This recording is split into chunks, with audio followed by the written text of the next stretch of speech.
여러분 안녕하십니까? BTN 증문즉설 당신을 응원합니다의 월두입니다.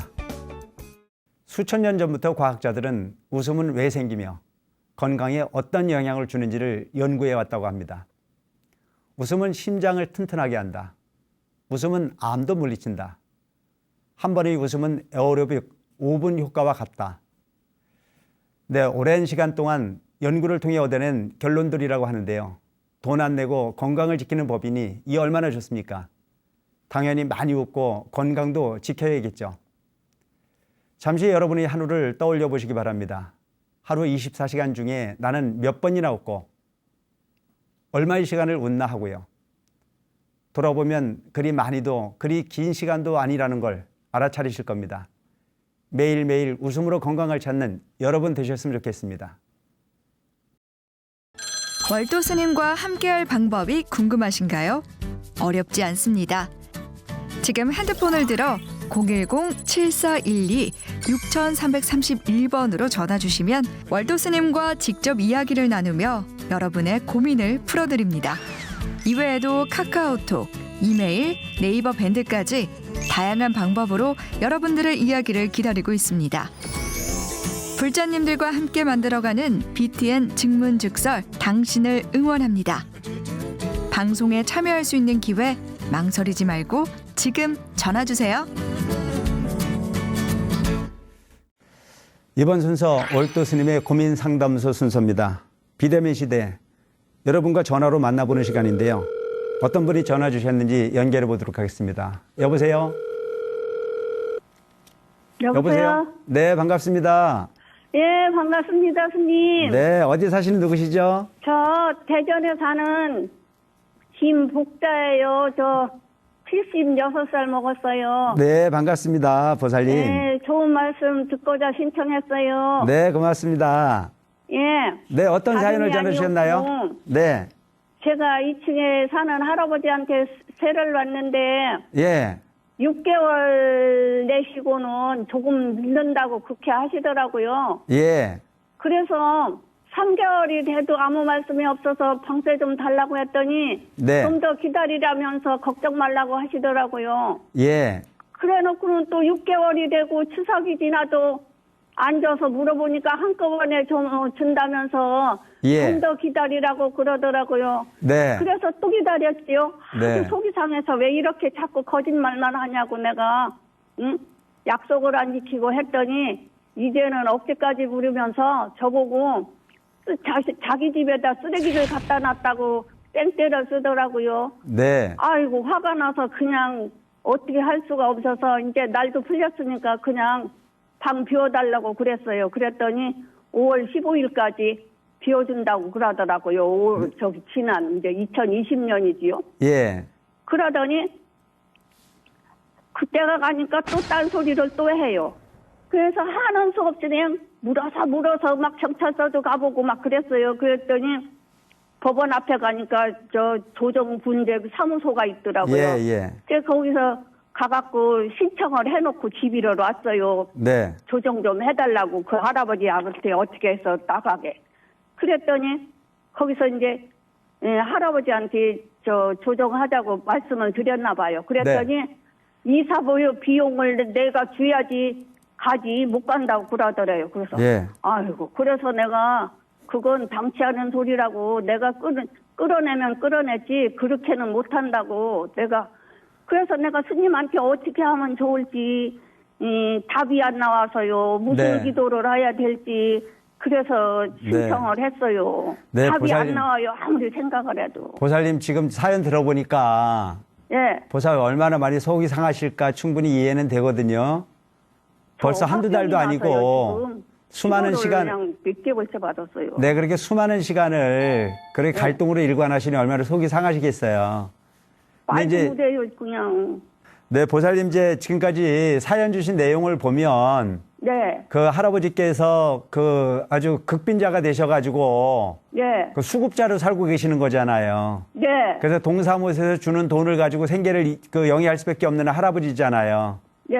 근데 보살님께서 세를 줄 때 그 할아버지가 그만큼 어렵다라고는 사실을 모르고 세를 주신 거잖아요. 예.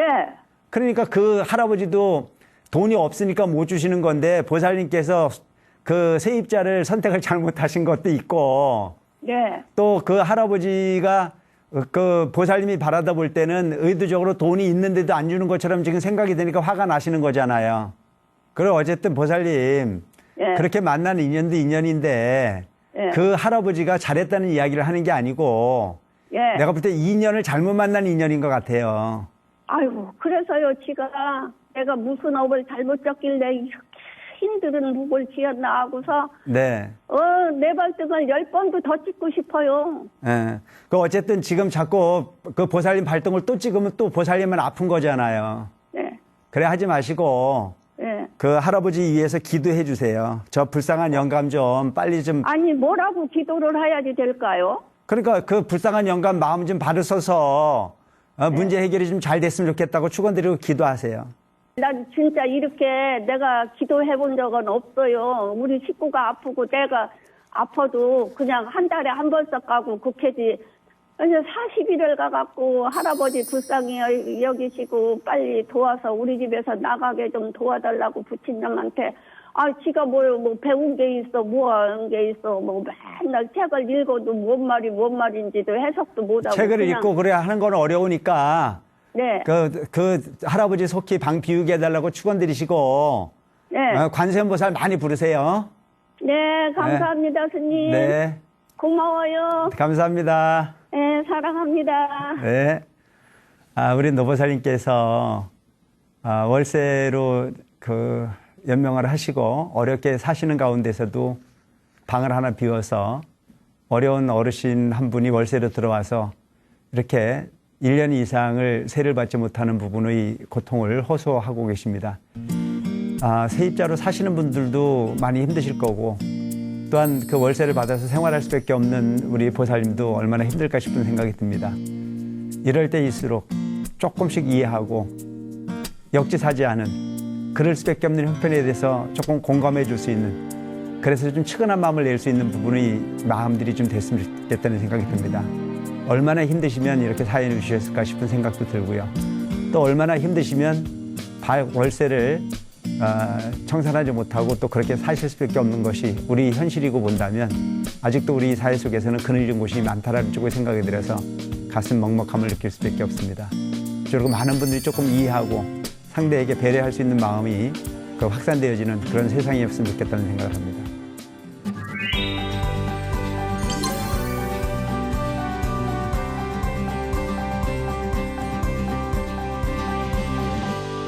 자, 그럼 다음 분 전화 연결해 보겠습니다. 여보세요? 예. 네, 선생님, 반갑습니다. 안녕하십니까? 네, 안녕하세요. 예. 어디 사시는 누구시죠? 여기 저 강원도 주문진에 삽니다. 네, 반갑습니다, 보살님.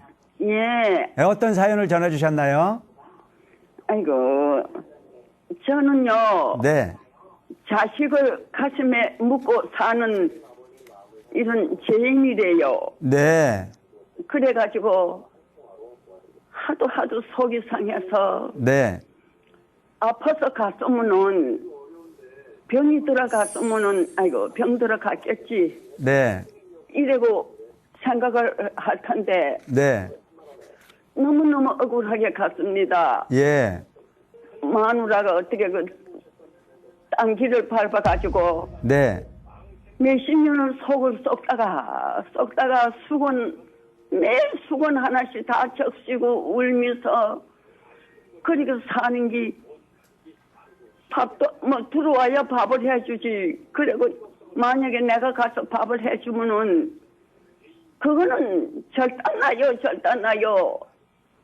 그래서 가서 밥도 못 해주고 나중에는 굶어가지고 일어서지도 못하고 아이고 그래 병원에 데리고 가가지고 그 가장님이 우리 아들을 참 잘 알아요. 너무 착하고 너무 양심 바르고 순진하다고 그랬는데 왜 이렇게 됐냐고 하니 그래도 친구한테도 속상하던 얘기 한마디 안 하고 그래 병원에 가서 선생님이 가장님이 그걸 왜 이렇게 됐냐고 하니 그때서 속상한 일이 있어가지고 내가 이렇게 됐어요. 그래 참 마누라가 야단도 많이 먹었지만은 그래 결국은 굶어서 갔잖아요. 네. 1,000원이 마누라 밥 해주는 거 같이 먹고 살았으면 그게 생천의 원이라고 울면서 어느 때 울면서 하는 게 이게 뭐 다 말로 못해요. 네. 아유, 그래, 보살님, 지금 아드님이, 그래가지고 네. 이 한을 풀어주는 방법이 있습니까, 스님? 네, 보살님. 지금 보살님 말씀 들어보니까 어머니 입장에서 얼마나 마음이 아플까 헤아려지는데요. 아드님은 이미 6년 전에 세상을 떠나셨다면서요. 여보세요? 예. 6년 전에 아드님은 돌아가셨다면서요. 예. 근데 이제 어머니 입장에서는 그 아드님이 너무 힘들게 그 세상을 버렸기 때문에 너무 속이 상하다는 말씀이시잖아요. 가슴이 찢어지지요. 근데 그렇게 아파하는 부분을 아드님이 저승에서 보면은 얼마나 마음이 더 아플까요? 아유, 제 생각에는 보살님이 아드님 위해서 정신 바짝 차리고 기도 많이 해주시는 것이 아드님을 위한 일인 것 같아요. 그래 잊어버리려고 새를 깨물어가 안 돼요. 자꾸 기도하셔야 됩니다. 아드님 위해서. 아드님이 그래, 원하시는 맨 기도를 것은 하는지요. 보살님, 예. 아드님이 세상 버리셔서 저승을 가셨는데 예. 어머니가 이렇게 아파하시는 모습을 보면 얼마나 마음이 더 아플까요? 아유, 글쎄요. 부처님 말씀에 예. 2번 화살은 맞지 말라는 말씀을 하셨거든요. 예. 아드님 가시는 부분도 아플 일인데 예. 보살님이 그걸 또 안타까워서 그렇게 아파하시면 아드님은 더 아플 거 아니에요. 아유, 집에서 아픈 게 아프겠지요. 그럼요. 얼마나 아프겠습니까? 그래서 지금부터라도 아드님 위해서 열심히 기도하셨으면 좋겠어요. 뭐라고 기도해야 됩니까? 좋은 곳에 가서 마음 편안하게 있어라. 엄마는 이곳에서 마음이 편하다라고 하는 걸 보여주시는 게 아드님을 위한 일이에요. 어떤 데는 사진을 찾아보고 내가 아무 깨야 어떤 데는 어떡하든지 좋은 데로 가거라. 네. 좋은 데로 가거라. 네. 그래서 저 이성에서 잘 살았으니 마음 착하게 본심으로 살았으니 좋은 데로 가고 이성에서 못 만난 인연 저성에 가서 좋은 인연 만나가지고 행복하게 살으라고 네. 있을 때 없는 말인지 그런 말도 해요. 잘하셨습니다. 그래 하시면 돼요. 그리고 예. 아드님의 입장에서 보살님이 너무 아파하는 거는 아드님 입장에서 너무 힘들어요. 그러니까 보살님이 씩씩하게 사시라고요. 아유, 이제는 나이 많아가지고 전신만신이 아프기도 하지. 예. 마음이 아파가지고 더, 예, 자꾸 마음 아파하면 아드님은 마음이 더 아파요. 아유, 참 어떡하면 좋나. 그러니까 마음으로 예. 아드님 좋은 데 갔을 거라고 믿고 기도 많이 해주세요. 예. 네. 너무나 애절한 사연인 것 같습니다. 연세 높으신 어머니가 정상적으로 살다 가지 못한 아드님을 안타까워하고 사연을 들어보니 정상적으로 밥을 드시지 못하고 가정 불화로 인해서 굶다시피 병을 얻어 돌아가신 걸로 이렇게 사연을 주셨습니다. 어차피 맞는 인연들이라면 딱 맞는 인연은 없을 것 같아요. 서로가 이해하고 서로가 포용하고 멀리 보고 함께 할 수 있는 부분의 인연을 살려가는 그런 관계였으면 좋겠다는 생각을 합니다. 우리 노보살님, 이 사연 주신 어머니에게 어떻게 위로를 드려야 될지 모르겠습니다만은 돌아가신 아들을 진정 생각한다면 내가 더 당당하게 살고 더 열심히 살고 그래서 덜 아파하는 모습을 보고 싶어 하는 게 아마 아드님의 모습이 아닐까 싶은 생각을 합니다. 열심히 부처님에게 의지하시고 기도 많이 하셔서 현실의 안정을 찾으시고 돌아가신 아드님의 왕생극락을 진심으로 기원해 봅니다.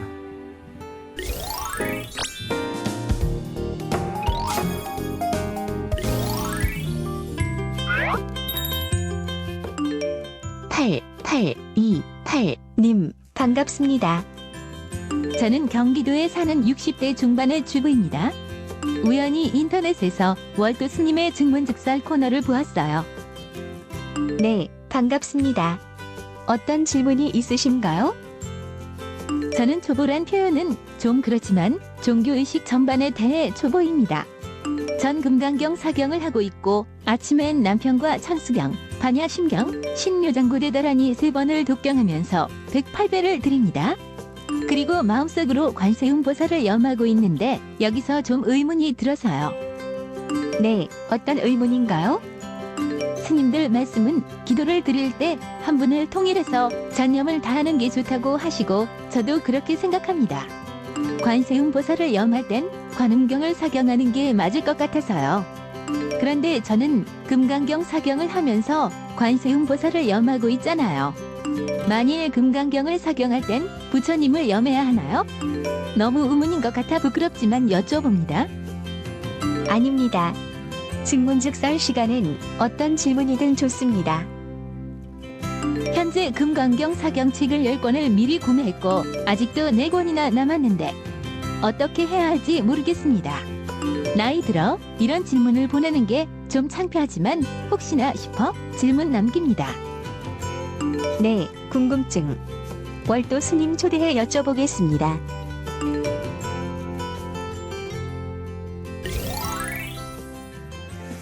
네, 무엇보다 사연 주신 분이 불심이 아주 대단하다는 생각이 우선 듭니다.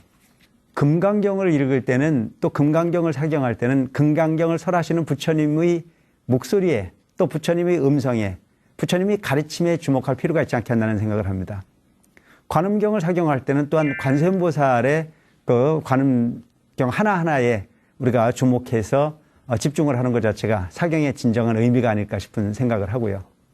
또 관세음보살을 부르거나 부처님을 주송할 때도 어떤 사항을 쫓아서 주송을 하기보다는 마음을 무심으로 만들어내기 위해서 열심히 노력하는 것 자체가 무엇보다 중요한 방법이 아닐까 싶은 생각을 합니다. 부처님의 가르침 중에 어떤 한 부분만을 무조건 옳다고 주장하는 것, 그건 바른 방법이 아니라고 생각합니다. 부처님 말씀 하나하나가 다 금구성원이요 부처님 말씀이니 우리가 집중할 필요가 있고, 또한 경전을 읽을 때도 그 경전의 주인공이 돼서 부처님 말씀을 경청하듯이 경전을 읽는 것 자체가 진정한 경전을 봉독하는 방법이 아닐까 싶은 생각을 하고요. 사경을 할 때도 역시 부처님 말씀을 하나하나 귀 기울여서 듣듯 또박또박 정리하는 것 자체가 진정한 사경의 모습이요. 또한 우리가 정근을 할 때도 관세음보살을 부르거나 어떤 소위 부처님 명호를 부를 때도 무심의 본질을 통해서 내 마음속에 존재하고 있는 불상을 끌어내는 데 그 목적이 있다는 점을 기억할 필요가 있습니다. 내가 생각하고 있는 상을 쫓아서 부처님을 그려보는 것보다는 무심의 나를 통해서 내 안에 존재하고 있는 부처님의 불성과 존재하고 있었던 부처님 가르침이 함께 맞아떨어졌을 때 진정한 어떤 그런 수행이요 또 기도의 본질이 아닐까 싶은 생각을 합니다.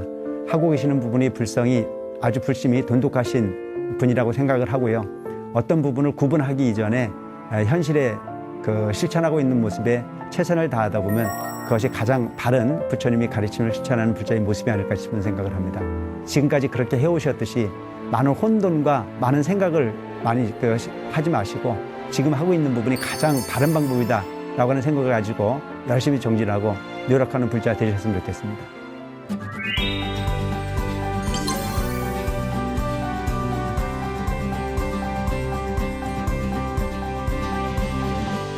이 시간 붓다로 가는 길, 부처님의 진리를 생각해보는 시간입니다.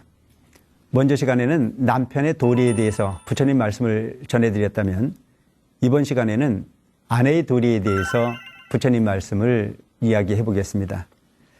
부처님께서는 아내가 남편을 섬기되 5가지의 힘을 써야 된다 이렇게 말씀을 하고 계십니다. 그 첫째는 남편이 밖에서 돌아오면 반드시 일어나서 맞이하라 라고 하는 가르침이 있습니다. 요즘 이야기를 들어보면 남편이 퇴근을 했는지 출근을 했는지 어느 시간에 들어왔는지 관심 없이 오직 본인 일에만 몰두하는 경우들이 많이 있다고 듣고 있습니다. 부부가 산다라고 하는 부분은 서로에게의 관심, 그 역할이라고 하는 자체에 소위 크고 적음을 떠나서 그 존재를 인정하는 것 자체가 무엇보다 중요한 부분이 소통의 방법이 아닐까 싶은 생각을 합니다. 부처님께서 말씀하셨듯이 남편이 밖에서 돌아왔을 때는 반드시 서로가 인사를 하고 별일 없었는지 그 사연을 묻고 주고받을 수 있는 그런 관계의 가정을 이뤄갔을 때 보다 원활한 가정의 모습이 만들어지지 않을까 싶은 생각을 합니다. 두 번째는 집안을 잘 정리하고 음식을 잘 만들으라고 말씀을 하고 계십니다. 요즘은 남녀 차별이 없이 음식을 만들고 서로 나눠 먹는 그런 시대가 됐다고는 하지만 그래도 그 본질이 어디 갈 수는 없습니다. 한 끼를 때운다는 생각을 하지 말고 한 끼의 식사가 온 가족의 건강을 책임진다는 쪽의 생각을 가지고 성의 있는 음식을 서로 나눌 수 있는 정성이 필요하다라고 하는 부분이 덕목의 가르침이 아닐까 싶은 생각을 합니다. 세 번째는 땀난 자를 생각하지 말고 항상 얼굴을 붉혀 다투지 말라고 말씀하고 계십니다. 많은 사람들이 그 믿음으로써 형성하지 못하고 의심으로 일관하는 부분의 경우들을 많이 볼 수밖에 없습니다. 되도록이면 믿어주고 또한 신뢰를 바탕으로 부부의 관계를 이어할 수 있도록 노력하는 부분이 가정사, 무엇보다 필요한 현대인들이 덕목이라는 생각을 하게 합니다. 네 번째는 남편의 의사를 존중하고 재산을 잘 관리하라고 말씀을 하고 있습니다. 소위 말하는 안살림이라고 하는 부분은 살림을 잘 관리하고 그야말로 먼 미래를 위해서 준비를 할 줄 아는 부분이 가정사의 그 살림살이는 가장 강조를 해도 지나침이 없는 부분이 덕목이 아닐까 싶은 생각을 합니다. 남편의 의사를 존중하고 또한 재산을 잘 관리해서 가문을 잘 꾸려가는 부분의 역할, 아내의 역할이라고 하는 말씀을 부처님께서 하고 계십니다. 다섯 번째는 남편을 편안하게 휴식할 수 있도록 도와주라고 하는 말씀을 하고 계십니다. 일주일 내내 밖에 나가서 열심히 노력하고 또한 땀을 흘려 노력한 부분의 결과로 하루 정도를 쉴 수 있는 그런 휴식의 공간, 편하게 쉴 수 있는 그 역할을 배려할 수 있는 부분의 역할, 아내의 역할이라고 강조하고 계십니다. 현대인들이 서로 부딪혀 갈등을 일으키는 경우들을 보면 내가 하는 일이 힘들고 너가 하는 일은 힘들지 않다라고 하는 부분의 어떤 그런 잘못되어지는 판단으로 인해서 마음이 통하지 않고 갈등이 일어난다라고 하는 얘기를 많이 듣고 있습니다. 항상 역지사지에서 내가 힘들듯 그도 힘든 인생을 살 수밖에 없다라고 하는 부분으로 서로 소위 그 측은하다는 쪽의 생각을 측은지심을 통해서 가정을 꾸려가다 보면 너도 행복하고 나도 행복하고 우리 모두가 행복할 수 있는 부분이 가정을 꾸려갈 수 있지 않을까 싶은 생각을 합니다. 불자, 이기적 사고에 벗어나서 상대방에게 배려하는 부분이 가르침을 실천하는 것 자체가 부처님 가르침을 가장 완벽하게 실천해내는 불자의 도리가 아닐까 싶은 생각을 합니다. 2500년 전에 부처님 말씀, 남편의 도리와 아내의 도리, 지금 현대인들인 우리도 잘 간직하고 또한 실천해야 될 덕목이라고 생각합니다. 부처님 말씀 잘 간직하셔서 행복한 가정 이끌어갈 수 있는 불자님들 되어주기를 기원을 하겠습니다. 잡아함경에는 이런 가르침이 있습니다. 지나간 일에 대해 근심하지 않고 미래에 대해 집착하지 않는다. 현재에 얻어야 할 것만을 따라 바른 지혜로 최선을 다할 뿐 딴 생각을 하지 않는다. 미래를 향해 마음을 달리고 과거를 돌아보며 근심 걱정하는 것은 마치 우박이 초목을 때리듯 어리석음의 불로 스스로를 태우는 것이다. 미래에 대해 고민하고 지나간 일에 대해 후회만 하며 현재를 살아가는 사람들이 있습니다. 그러나 반드시 알아야겠죠. 지금의 현재가 과거가 되고 또 미래의 모습을 만들어준다는 것을요. 자, 오늘도 매 순간 행복하게 지내시길 바라면서 인사를 드립니다. 여러분 성불하십시오.